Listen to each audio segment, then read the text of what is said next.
Class 11th आपके exam के लिए सेट्स का एक इंपॉर्टेंट क्वेश्चन समझते हैं। आओ देखते हैं क्वेश्चन क्या है। क्वेश्चन कह रहा है two finite sets have m and n elements, the total number of subsets of first set is 56 more than the total number of subsets of the second set, find the value of m and n। तो first set में कितने element है? m element है। Second set में कितने element है? n element है।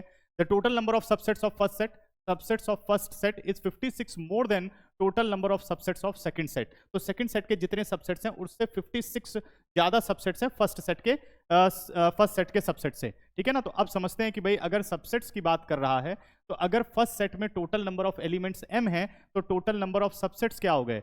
2 number of element in a set, यानी 2 m इतने सबसेट्स हुए फर्स्ट सेट में। ठीक है ना। सेकंड सेट के total number of elements n है तो सबसेट्स कितने हो गए? 2n। ठीक है ना, यही फॉर्मूला होता है। अब कह रहा है कि फर्स्ट सेट में जितने सबसेट्स हैं वो 56 मोर देन है सेकंड सेट के सबसेट से।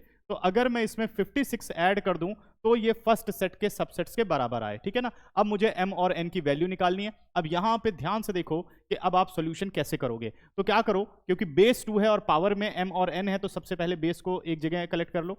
तो 2m minus 2n is equal to 56। अब 56 तो 2 कुछ वैल्यू बनेगी नहीं, है ना। पूरा 56 खत्म नहीं होगा 2 की पावर में। अब क्या करना है, यहां से 2n आप कॉमन ले लो। ठीक है ना। अगर 2n आपने कॉमन लिया, यहां से कॉमन नहीं है तो क्या लिख सकते हो?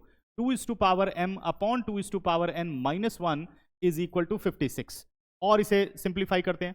2n as it is base same power is subtracted, यानी 2m minus n minus 1 is equal to 56। ठीक है ना। अब क्या कर सकते हो? 2m minus n minus 1। अब 56 को ऐसे ब्रेक करो कि जो लेफ्ट साइड में फॉर्मेट है इसी फॉर्मेट में वो प्रिपेयर हो जाए। तो 56 को आप लिख सकते हो 8 7 या 56, तो 8 को लिख सकते हो 2 और 7 एज इट इज। अब करते हैं बच्चों compare. 2n is equal to 2 2n is equal to 2 देखो base same, powers are equal, n is equal to 3। n की वैल्यू हमारे पास आ गई। अब आते हैं m की वैल्यूज के लिए। तो सेकंड जो फैक्टर है यानी 2m माइनस n माइनस 1 किसके इक्वल हो जाएगा? 7 के। 1 को ले जाओ आप राइट पर। 2m माइनस n 7 प्लस 1 हो गया 8। अब 8 को क्या लिख सकते हो? 8 को लिख सकते हो 2:3। 8 को हम क्या लिख सकते हैं? 2:3। बेस है बच्चों सेम, पावर्स हो गई इक्वल, यानी मैं लिख सकता हूं m minus n is equal to 3। m minus n is equal to 3। n की वैल्यू निकली हुई है तो ये आ गया हमारे पास m minus 3 is equal to 3।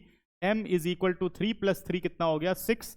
तो m की वैल्यू आ गई 6 और n की वैल्यू आ गई 3। ये इस क्वेश्चन का फाइनल आंसर हुआ।